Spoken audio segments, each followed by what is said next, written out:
അപ്പോൾ നമുക്കിന്ന് കളറുകളെ പറ്റി സംസാരിച്ചാലോ. കളറുകളാണെങ്കിലും ഒരുപാട് ടൈപ്പുണ്ട്. പക്ഷേ അതിൽ ലിക്വിഡ് കളറുണ്ട്, ജെൽ കളറുണ്ട്, പൗഡേർഡ് കളറുണ്ട്. ഞാൻ ആകെ യൂസ് ചെയ്തിട്ടുള്ളത് ജെൽ കളർ മാത്രമാണ് കേട്ടോ.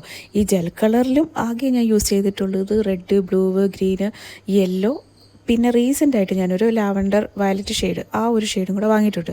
ഇത്രയും കളറല്ലാതെ അതിൽ കൂടുതൽ ഒരൊറ്റ കളർ ഞാൻ യൂസ് ചെയ്തിട്ടില്ല. ഞാനങ്ങനെ മേടിച്ച് വെക്കാറുമില്ല കളറിനെ ഒരുപാട് പ്രോത്സാഹിപ്പിക്കാത്ത ആളും കൂടെ കേട്ടോ ഞാൻ. പിന്നെ ഒന്നാമത്തെ കാര്യം എന്ന് വെച്ച് കഴിഞ്ഞാൽ നമ്മുടെ ഈ ക്രീമിൽ കളർ യൂസ് ചെയ്യുന്ന സമയത്ത് എന്തായാലും കൂടുതലായിട്ട് യൂസ് ചെയ്യുവാണെങ്കിൽ അതിനൊരു ഒരു ടേസ്റ്റ് പ്രത്യേകം അത് വരും. നമ്മൾ എന്തായാലും കാശ് കൊടുത്ത് മേടിക്കുന്ന കേക്കല്ലേ, അത് നശിപ്പിക്കാതെ അത്യാവശ്യം നല്ല രീതിയിൽ ടേസ്റ്റ് ചെയ്യണമെങ്കിൽ അധികം കളറോ കാര്യങ്ങളോ ഒന്നും യൂസ് ചെയ്യാതിരിക്കുന്നതാണ് നല്ലതെന്ന് ഞാൻ ആദ്യമേ കസ്റ്റമറിനോട് പറയാറുണ്ട്. പിന്നെ അഥവാ എന്നാലും സാരമില്ല, കളർ യൂസ് ചെയ്യണമെന്ന് പറയുന്നവർക്ക് മാത്രമേ ഞാൻ കൂടുതലായിട്ട് കളർ യൂസ് ചെയ്ത് കൊടുക്കാറുള്ളൂ. കേക്കിനെ പറ്റി പറയുവാണെങ്കിൽ നമുക്ക് ഈ കേക്കിന് ഓർഡർ തന്നത് ജീനയാട്ടോ. അപ്പോൾ നമുക്ക് വേറൊരു വീഡിയോ ആയിട്ട് കാണാം. ടാറ്റാ.